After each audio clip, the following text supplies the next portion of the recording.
I'm just going to make a quick introduction.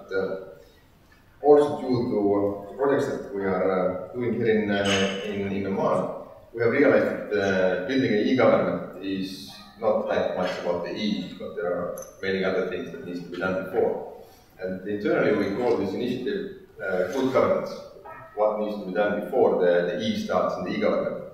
And we have been fortunate enough to get Mr. Siim Kallas, who has been multiple minister in Estonia before and running reforms that actually took us to the e-government where we currently have, to advise us. And with that note, I will give the floor to him.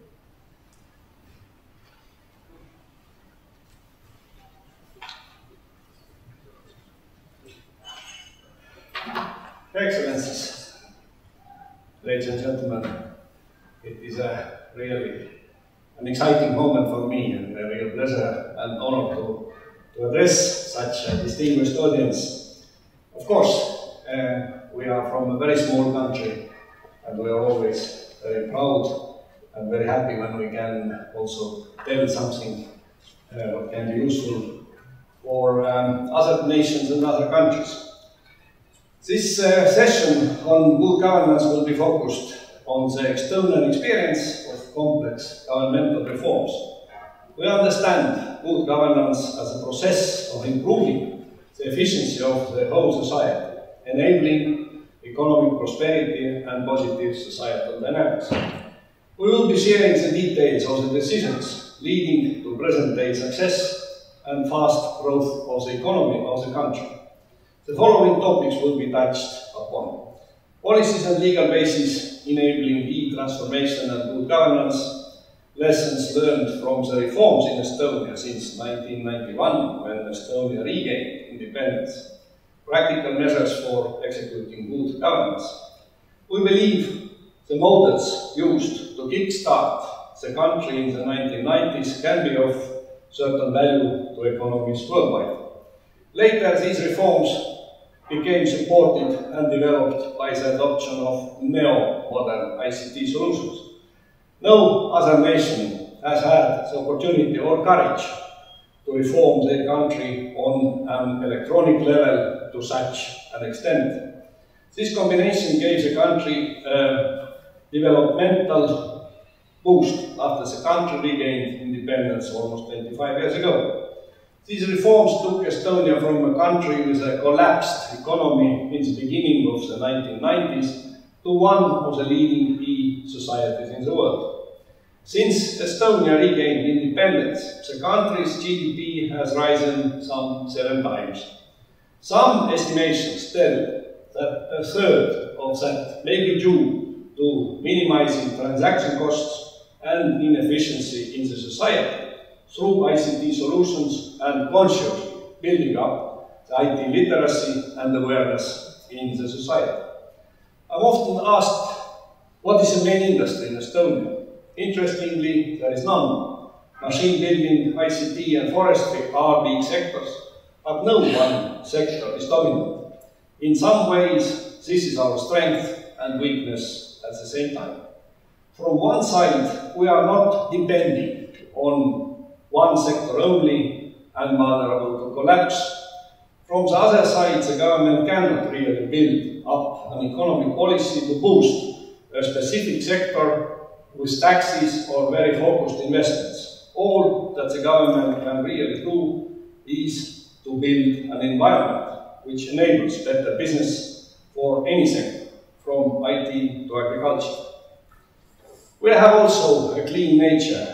Estonia has the cleanest air in Europe, and we see a lot of potential in organic farming, the same way that Oman is using the clear coastal waters and betting big on fisheries.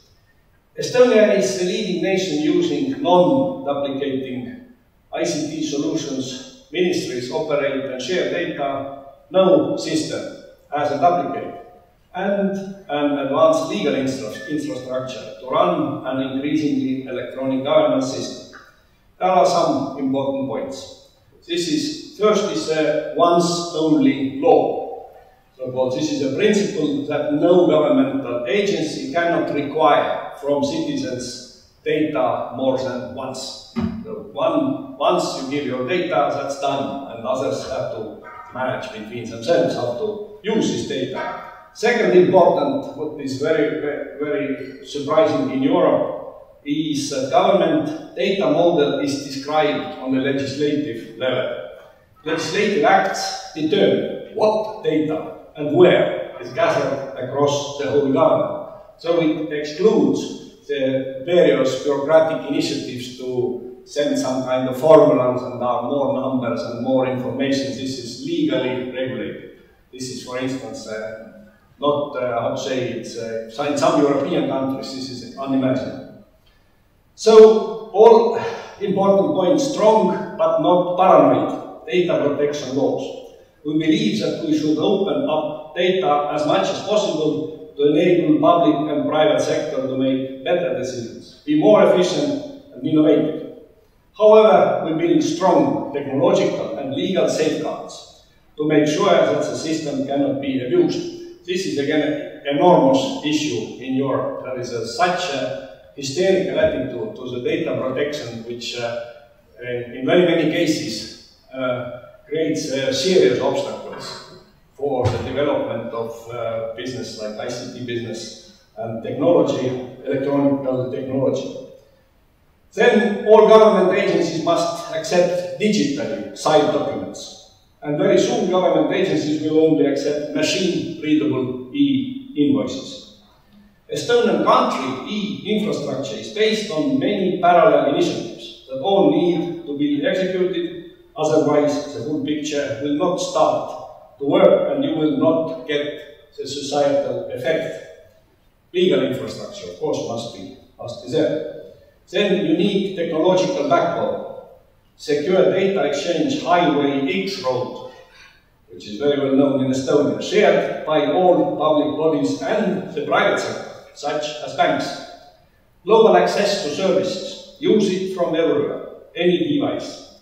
Easy to use electronic identities and electronic signatures, e-ID, and e-literacy and awareness. And this, of course, was also a very important aspect of our development of IT services. So that was a project called Look at World. Look at World project in the beginning of this century, where 20% of the population was trained for basic IT skills. Applications were launched that would give people a good reason to use internet and their ID. The first application was eSchool, now used by more than 95% of all schools. The whole Look at World program was financed by private sector, mostly banks and telecoms, because they see the clear economic benefit in increasing the awareness and IT literacy of the population. And of course, several champions, e-cabinet, tax authority, entrepreneurs portal, the Estonian version of your Invest Easy program. In 2000, we introduced so-called e-cabinet, and this was like a spectacular symbolic event. The government works without papers. So when I was Prime Minister, only one minister tried to bring papers to the cabinet meeting. It was strongly prohibited, so everybody had laptops and screens, in fact, then these times, not laptops. But screens, and we actually all, but this was of course very interesting experience. It needed also to change, needs a change of working methods and preparation for this governmental meeting, which lasted very little because everything was very clear how and very electronically, very well prepared. But we were very proud of it. So I have a photo where I showed the French president how to handle this whole machinery, the stone. But of course, this e-cabinet is like some kind of, it's not so in volume, it's not so important, but it's symbolically was very important and very widely also widely seen. The building of this infrastructure relied on a unique collaboration and coordination between the public and private sectors. E-transformation in any country is a societal and behavioral change. I believe that large behavioral changes in the society, like the adoption of e-identity, cannot be driven by the public sector alone. The involvement of private sector is instrumental, as they are providing the majority of the services that people use every day. We have understood that in today's world, as with roads, airports and electricity lines, we should not be talking about e-government infrastructure, but country infrastructure. We are building next generation infrastructure so that our companies could build better and more efficient business and our people could have better and easier lives. The key is building infrastructure that the private sector will find useful and will start to push to their customers as well. The key drivers will be banks, telecoms and utilities. Here I can express certain compliment to Oman. Estonia was holding world record in speed of registering company, 18 minutes, until recently Oman took the title with under 3 minutes. We took our experience and by being determined to build up a good investment climate, used it to your advantage. According to our concept, unless something very specific happens to you, you are able to citizens. Citizens are able to live their life from birth to death without ever having to meet the government office official. The only exception is when you collect your passport and ID card. Now we are trying to do the same with business globally. You can run your business through Estonia in the whole as the European Union without visiting Estonia. In 2015, Estonia launched the world's first e-residency program, aimed at foreign nationals, granting them access to various relevant online services globally. And in Estonia, there are around 2,600 e-services in existence, starting from one-click tax declaration applications to applications for maternity or old age benefits, including electronic voting for elections, especially the tax, all this tax machinery. And the elections, this is also a hotly debated issue in Europe as a whole. But these are, of course, nuances I can tell, of course, later hours about it. Now we envisage a new approach to state reform. The decision maker does not have to stick with either outdated bureaucratic solutions belonging to the past or proprietary island-like isolated ICT systems where ministries are alone. Geographical borders that the old system was based on are becoming increasingly irrelevant. Information does not know borders. In our approach, the interests and peculiarities of all sectors, government, business and civic, get factored in. Based on a holistic country reform experience from Estonia and the global network of domain experts, we are proposing a leap in evolution. An integrated holistic approach that includes legal infrastructure and policy change, administrative capacity building, and lastly ICT infrastructure is the only one that can work. E-government reform based on ICT solutions alone will fail. It is possible to skip the outcomes of the revolution technology has undergone and to jump to what we call public services 5.0 or e-government 5.0. Services that are automatic and proactive, requiring no or little client involvement, increasing quality of life and ease of doing business. A seamless society utilizing fifth generation e-services is a place where things happen automatically for people, companies and public bodies. The criteria of the earlier stages of evolution of governance will be automatically fulfilled. There will be instant client orientation hand in hand with openness, transparency and collaboration. Bureaucracy will change for the better, ICT will change for the better, services will change for the better. A client citizen with digital identity will have a higher standard of living, pay more taxes and be more productive and creative.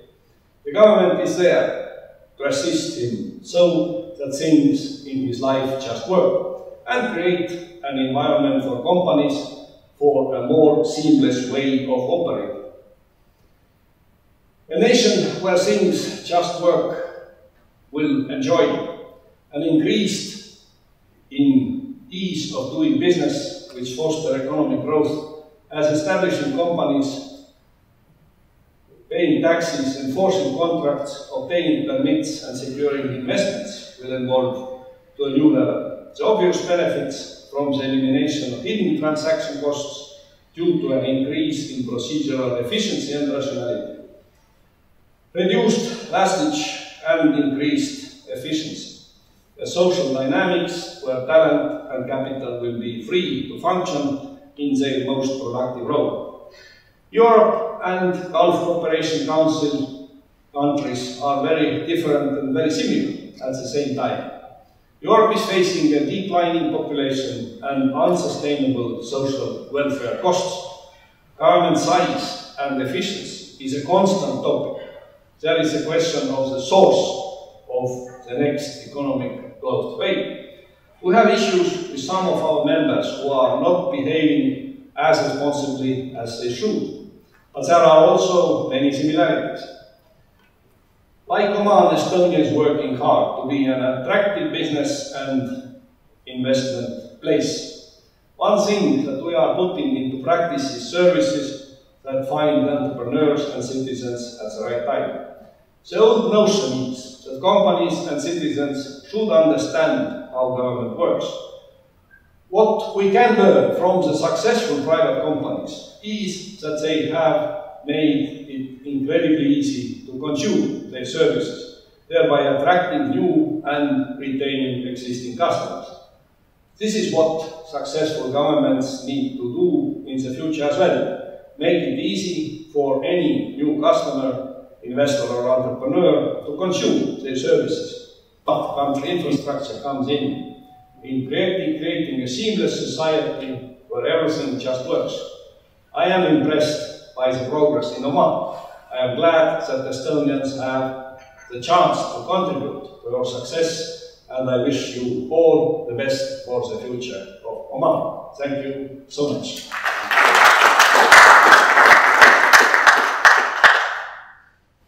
Probably we will ask you questions. I think one thing which, well, thank you very much, Your Excellency, for sparing the time and visiting with us in Oman. And tomorrow we look forward to a very important day, because as you have done 25 years ago and transformed your country, we try to do something. And within this room, my colleagues from different ministries that are responsible for this e-transformation, where we can become more friendly, more easy to do business with. But what struck me, a statement you said, Your Excellency, you said citizens almost live and die without having to meet a government official. And this is quite an interesting phenomenon. How could you now convince your citizens that actually they don't have to come to a government official? And vice versa, how did you convince your officials, which we know 25 years ago, things were not the same as you departed the Soviet Union. How did you convince your officials that actually they can be invisible? And you yourself, you are Prime Minister. How did you convince your administration within your cabinet that actually you should be convinced, give services without having to, citizens should not come and see you? Yeah, well, you know, it's of course various levels. One level is of course political level. There are of course a lot of contacts between administration and between government and the citizens, elections and so on, and constant meetings. But of course this is a theoretical possibility that really I can say, okay, I have another. I really myself. I have now experienced returning to Estonia that in fact I had to change my driving license. There was no need to go anywhere. So everything was done by internet, except only I had to go to doctor, but this is not the governmental official. Of course, you can always meet policemen who are questioning you when you are speeding or something like that. Then you always have a touch with governmental officials. And I had to cut some trees in my garden, so I had to have a permission. So there are also an official had to give this permission. But and of course, this official had to visit and see that these trees really are old and must be cut. But theoretically, really, you can have all main services. One is taxation. I don't know that anybody can be unhappy that the taxation system works as it works today. I don't know. I was finance minister. I was responsible for tax administration.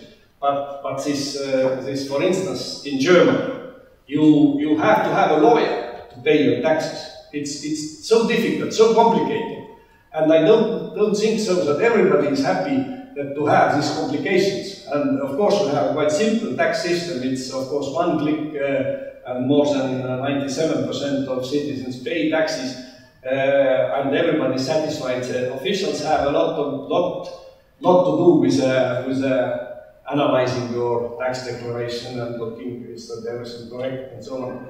But of course, you are right in this sense that at the beginning it was, of course, even the same e-government, which was, or e-cabinet, right? When it started, at the first moment, it was some kind of, no, cannot say that it is resistance, but it was, of course, officials, they were very surprised and still wanted to make some papers and write memos and dated memos and how it now goes via internet. But citizens seem to be happy and quite proud about it. Of course, every innovation creates some kind of questions. Now, for instance, I mentioned here, most sensitive issue is e-elections or via internet. You are voting via internet. And this is hotly debated. So there are, of course, certain political circles who oppose the e-voting and say that this is open for manipulation, but in fact it is not. It was checked now during the election. There was a contest or one candidate challenged the result, and then they counted the ballots, so paper ballots, and share of e-votes is something around one third. Approximately one third of all votes are given by internet. But more others are ballots. And they then started to count these ballots and discovered 7 mistakes on paper ballots, but no mistake in e-voting. No mistake. But of course this is still hotly debated. And very interesting issue was when new things appear, new unpleasant things like cyber attacks appear, and then also Estonian, in a certain moment in 2007, Estonian authorities, Estonian governmental agencies were subject to certain cyber attack or hacking, and actually what was interesting is that governmental agencies resisted very well, and this was due because the debate about the e-elections, there was so many firewalls, so many safeguards were built that they successfully also protected the system. But every new thing, of course, creates problems, and you know that ICT solutions themselves are sometimes also giving creating some troubles, like in Belgium just recently in such a sophisticated IT technology system like air navigation, where the radar suddenly went off and then everything in Brussels airport was stopped for a day at least. But I don't know. We have quite. This has been the attitude from the beginning that we try to introduce. We probably had some kind of enthusiastic part of in society who were very keen to enthusiastic to introduce these solutions, and so today it's a matter of everybody knows Estonia in Europe. You have this, you are very, very good in e-government. Yes, we know, but we don't like it.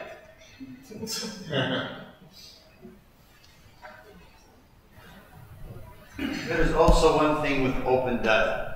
I mean, this is a discussion we had with Sir Tim, the inventor of www when he was in Oman. And he talked about the issue of open data. Of course, from a commercial sense, people like open data. Many governments try to hide data for whatever reason. One of it is, of course, you become more exposed, more vulnerable. So you have to get your checks and balances. As you know, in the Investor Easy, we did now the commercial registration. Commercial registration, if you have a PKI now, it's an open data. Any person, anywhere in Oman now, he can access the Ministry of Commerce commercial registration. They will know which company, who owns it, where it's located. But that's one. And what you have in Estonia, almost everything is open data. You can, if you click on a land, you know who owns that land. And if that land has connection to services, you know. And if a road will come to it next year, you know this year that next year there will be a road. How did you get the society, everybody, again, from a protected communism, where everything is secret, in 25 years to a country where everything is not secret anymore? Your last part of your remarks was, I have also been many times asked that how can you be so open, but of course as people coming from Soviet system, society hated the closeness and secrecy of society. So if you propose an alternative, that there is a transparency. When I was finance minister, for instance, I had a big debate in parliament, and one very fierce opponent to me asked all this, you hide your data about the financial situation of government accounts and whatever. You must, what is really, one newspaper says this is this number and another newspaper says this is another number. And I said, go to internet, look our website, everything is there. And all speculations disappear. But this is not the case in Europe. And this is, actually, one thing is transparency of governmental data. And okay, there must be information about executing of the budget. And but this is even Europe. We had a big debate about it, and it is still closed. For instance, European subsidies.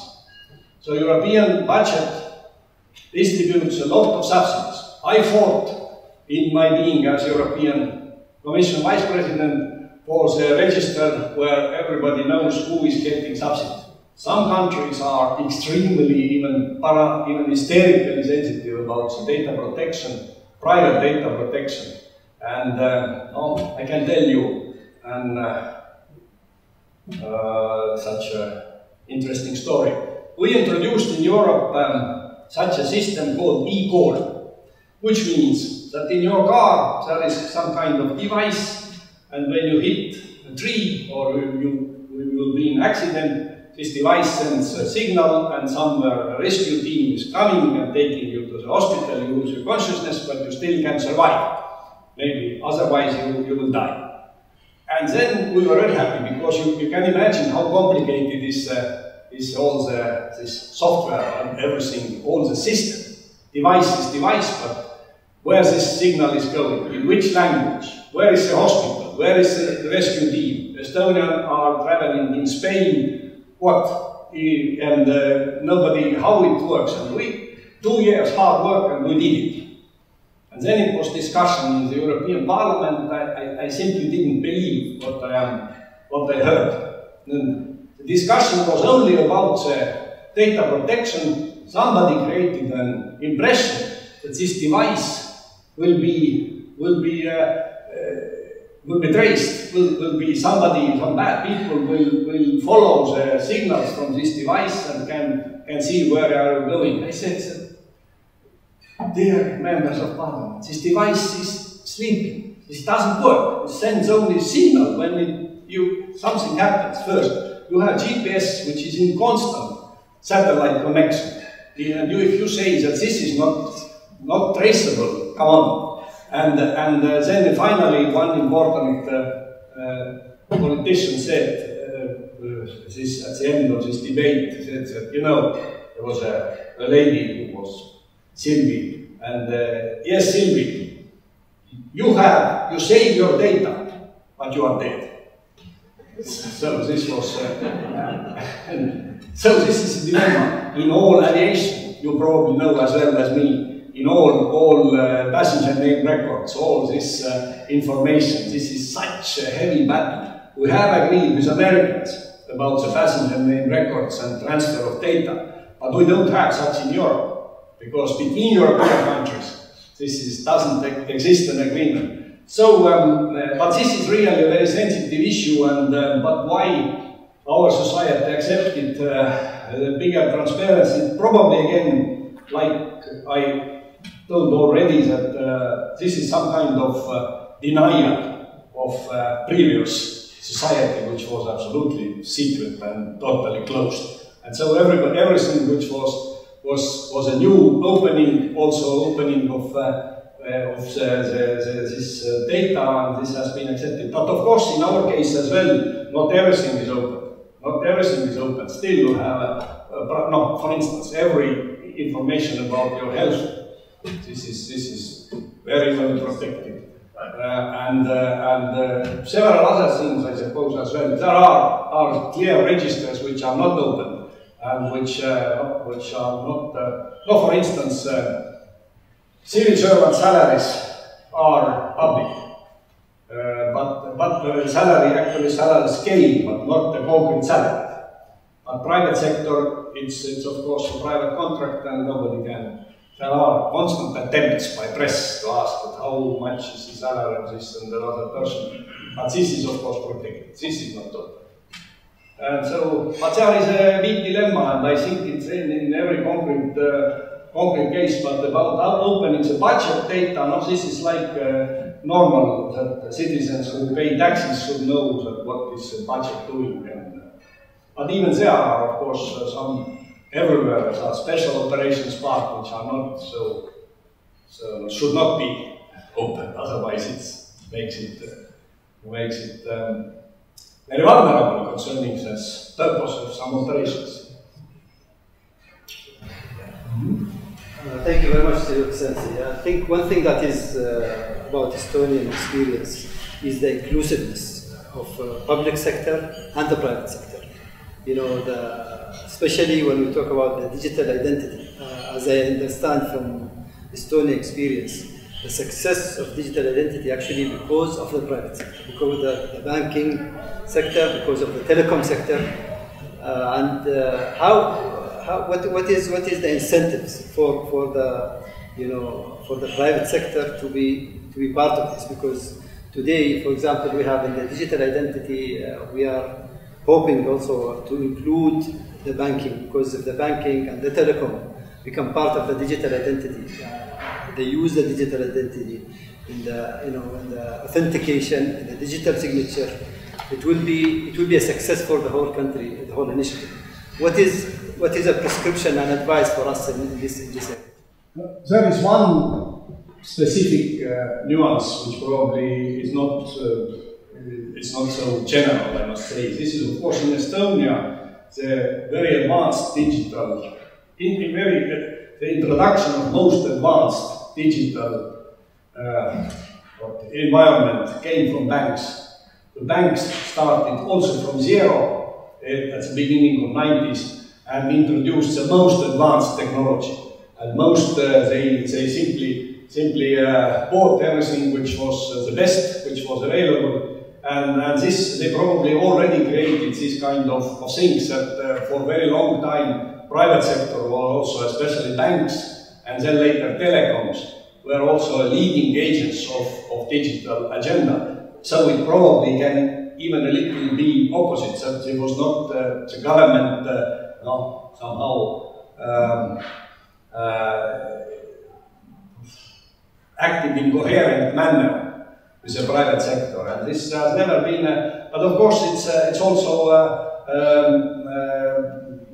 as I said from the beginning, it has been the governmental policy. So, but this is always it's in very concrete cases. In general, yes, and if we look back, it worked very well. But in all concrete cases, there have always been debates, to put it mildly, about who and how and who should do it and what is, and some projects are proposed which are later didn't work, and then but probably the real actors in this can tell more how the private sector and governmental work. But again, I must say that this has been quite common understanding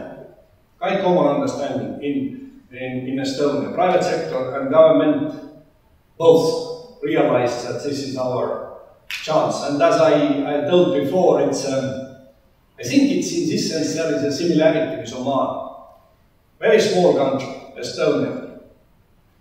1991, we were independent from 1918 until 1940.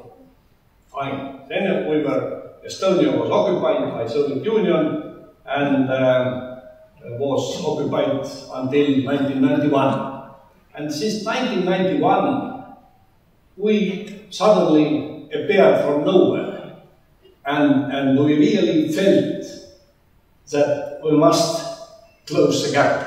And we must now act fast and introduce the most modern tools. And you are also a small country. In some issues, and in small country are easier to do if you have a common understanding. And this was but to close the gap to be as good as our neighboring countries. And it's still, of course, a long way to go. But of course, this was something which played a very important role and which was relevant and which was also a general objective for private sector and for governmental sector both. And probably this is one thing which played a substantial role.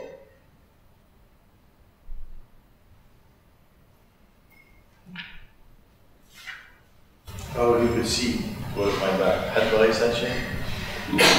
Can I, do you mind? Yes. In order to provide the e-service for the whole nation, definitely you have to lay down the service of the infrastructure in order to make sure that the e-service is there for each citizen. Whose responsible was that? Is it the government or the private sector? Well, this is each round. And it is, of course, mostly, I understand, but again, probably how it technically was done, but it was again done in the cooperation. It was a private sector implemented, government supported. This is probably the model.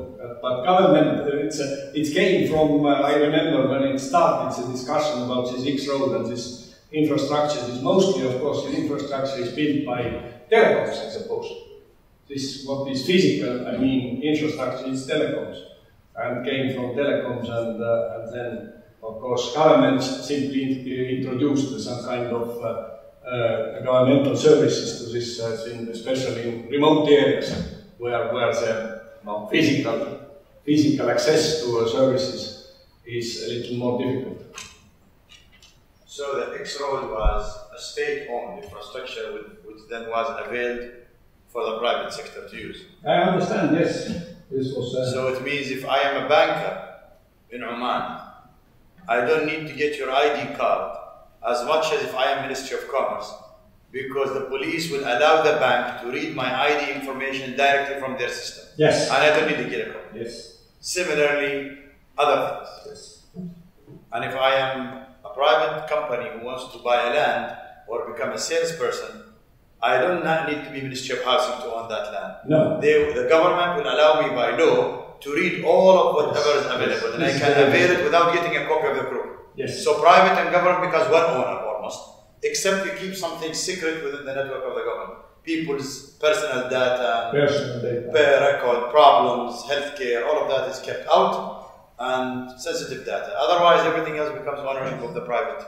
So there are of course sensitive, everything which is related to very individual secrets or health and other things that's kept secret and which is linked to security. It's of course also secret. But if I may comment, why Mr. Kallas was calling it not pure infrastructure, but country infrastructure. In your case also, let's say, Bank Muscat and Bank Dhofar, if they want to exchange data between each other in a secure manner, they are using the same government infrastructure. So it's open for everybody, not only for the integration between government agencies or government to citizens, but also the private companies themselves, they can use the same infrastructure. that the government has built for everybody. Which the government gives to everybody. Exactly. It's like roads. Highway. Exactly. Everyone, it's a right. secure information highway that can be used for everybody for the benefit of the whole nation. That was the idea. It's created by the government, maintained by the government, available for everybody. Probably like what the broadband company is supposed to be doing. Exactly. Supposed to be. Yeah. Yes. I have a question in the same topic now. We are realizing that doing e-government, our main problem is these services are across many ministries, across many agencies, and that's really the difficulties we are having. And we have mainly two options with this. We either convert every agency to an e-mode and then link them together, or we tell them, let this organization do everything as an e-government, and you guys tell us what you want. Just mandate us or tell us or authorize us on your behalf to work and facilitate to the people, to the citizens in the world. So which model is going on Estonia? Are you like converting every guy and linking them directly, or giving the authority from them and take one organization, or what is the best? But because this is really the main challenge here.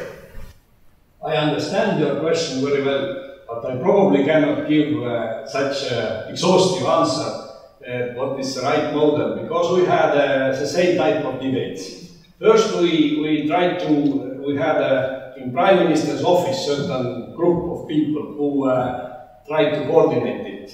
But then it went to, also there were about the distribution of money, of course. Then it's a question, who is distributing money? And then we decided that no, we have constitution, we have governmental law, we have so many ministries, and ministers are responsible.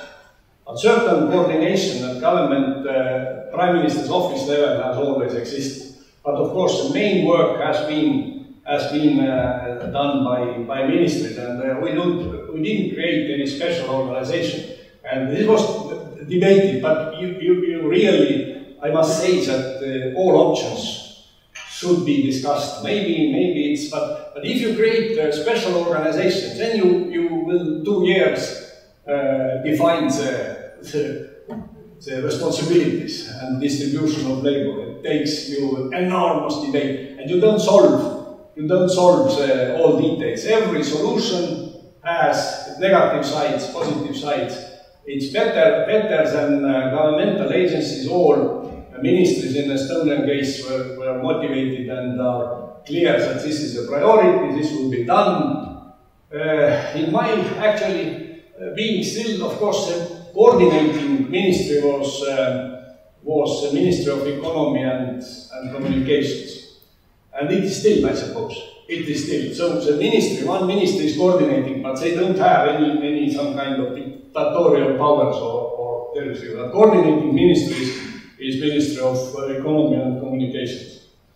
And but then at the beginning we had a certain unit in State Chancellor, in means was Prime Minister's office. But then we abolished this, and mostly all the responsibility went to the ministry. But it's again, it's not a special organization. It's like you have a ministry of like the same ministry has a responsibility for aviation and agriculture as agriculture and fisheries. It has always certain areas of responsibility, and the area of responsibility for the development of IT solutions is in the hands of Ministry of Economy and Communications. This is called. It's probably too big, but okay, it's another. This is not my question. Yes, please. Yeah, regarding e-government, usually they say it's more than technology problem, it's political problem. That you have to focus more on political issue than technology. From your perspective, what was the motive for every ministry to start working on this? For example, what drive? Are there a champion from the government level to motivate these ministers to work together, coordinate, or it was the demand requirements of what was the motive? No, it was a complex. Of course, as I said, private business was interested, banks were very advanced, But of course, this was a political will, especially one government which started from 1999. This was my predecessor, I was finance minister then, and this government did a very important political priorities, that is IT solutions. We had to educate people, we had to prepare, we had this IT college established to train people, and this was a political will, and then it continued. Today we have a very big enthusiasm. Our president, and in general, from this point, nobody contested anymore that this must be done. There was some, for instance, we introduced during this government the ID card with chip. There was a huge debate because, nobody, actually the card was so sophisticated, but the services linked to this card were not developed yet. And then it was all the question to do it or not to do it. But now it's widely used, largely used, it's ID or digital signature, everything. But then it was only the card with chip, which was expensive. I was finance minister, and I remember how how intensively we debated about the possible costs of this exercise. Okay. Thank you so much for your interest.